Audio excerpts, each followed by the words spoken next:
film it, yeah. Yeah, so everybody here knows who I am, so I'm not going to bother introducing myself. And the reason that you're here today is because November is Complex Regional Pain Syndrome Awareness Month. And I think, the fact that there's at least, one person standing up, it really means a lot to me. Even though I know all of you here, just being able to tell my story to somebody, it really does mean a lot. So thank you for actually coming. I read something on the internet the other day while I was doing a little bit of research about CRPS and everything. And there was a quote by a doctor, and it was, if hell was a medical diagnosis, it would be CRPS. I think that was quite powerful as well, being told that the thing that you have is literally, a medical term for hell. I think that's quite powerful. That video, when I watched it, was really powerful, and I think I've never been able to explain what my pain is like, or how it's made me feel, or how it's psychologically made me feel. And I think in that film, it literally just sums it up completely. That's I've never been really able to, say what I want to, because I've never been able to find words. I think that was absolutely perfect for what I want to say. So what is complex regional pain syndrome? We don't really know, to be honest. So it's a bit of a weird one. It was first recognised in the American Civil War. There was a doctor who he was working a lot with a lot of the soldiers, and then he first recognised this severe pain, and that's when CRPS was first literally diagnosed in the American Civil War.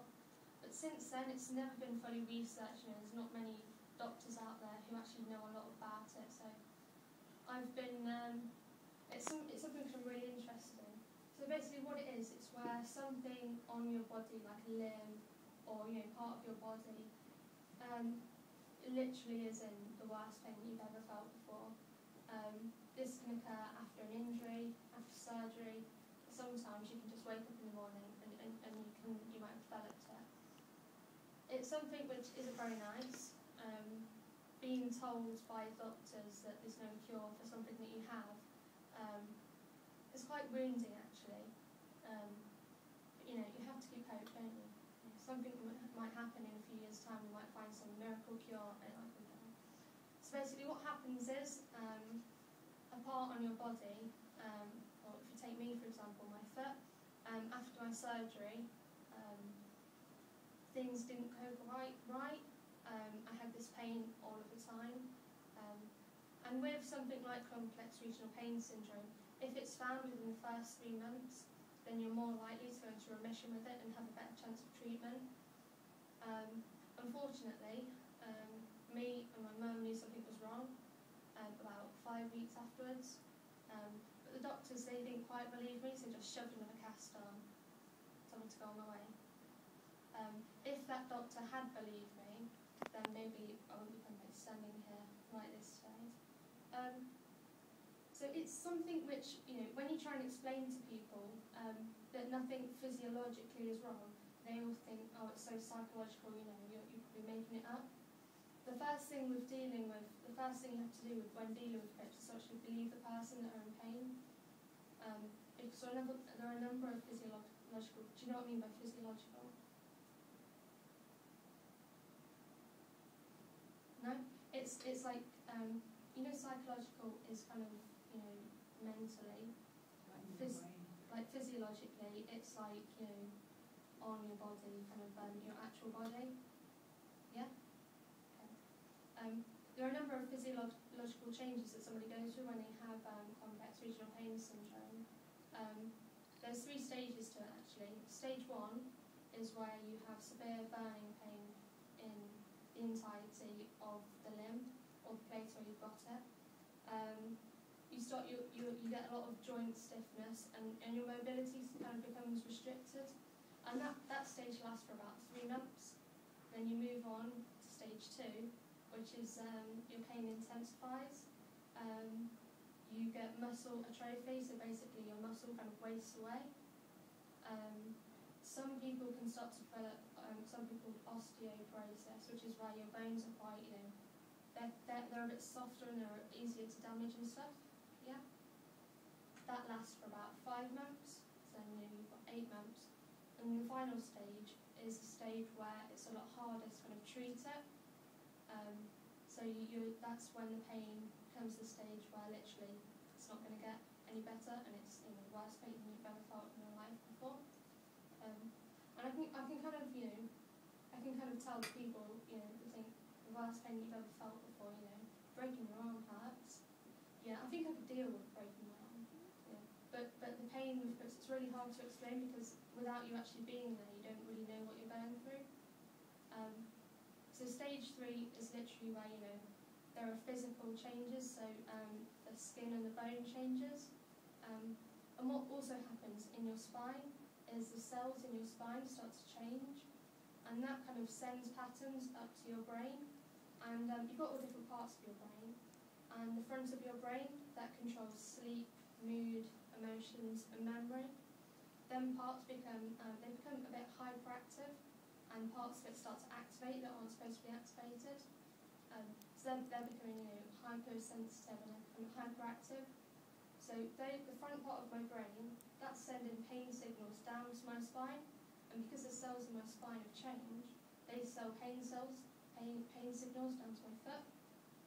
So it's kind of this big chain reaction. Once stage 1 is gone, stage 2 happens. Stage 3 is kind of the final blow. So that's basically what it is. Have you got any questions so far? No? I did a presentation once for my English group, and we had to do a speaking and listening assessment, and we got about 2 weeks to practice what we wanted to do, research. I literally just sat in the corner of my English class for about 2 weeks, not knowing what I was going to talk about at all, until my name was actually called out, and I went to the front and I thought, I've got a speech to make up in literally 30 seconds. I need to get it out. So I decided to do the psychological effects of a physical disability. And I think it's safe to say I kind of blew the class away. There were several people who started crying because they didn't quite understand the condition that I had and how it was affecting me psychologically. With CRPS sufferers, psychologically what happens is, because the front parts of their brain are activated and they're too active, their emotions get a bit messed up. So sometimes they can have really hyper, bubbly days, but the next day they might be really kind of down in the dumps, or you just feel like crying all the time. So that's the first thing that happens. Your emotions get a bit messed up, and sometimes your memory can become not so great.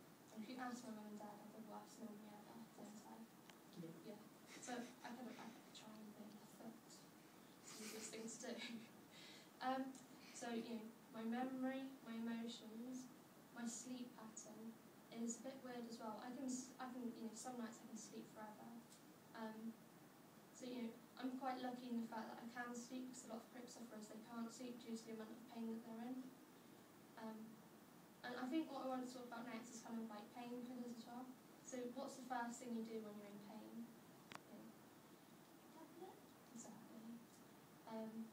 But with me, I'm in pain like 24/7, and I've had quite a lot of injuries in the past, but this pain is totally different. Like it's really kind of like to the point where it gets unbearable. So I have to take tablets every night, which is really rubbish. Kind of having to take tablets for the rest of your life at night is completely and it kind of affects me. If I want to sleep at my friend's house or something, we're just like talking, and I have to pause and say, "Excuse me for a second. I just need to take my tablets," and it's all a bit weird and I have to explain why. But the thing is, when you're in pain with CRPS, it's really difficult because there are not many painkillers which actually work.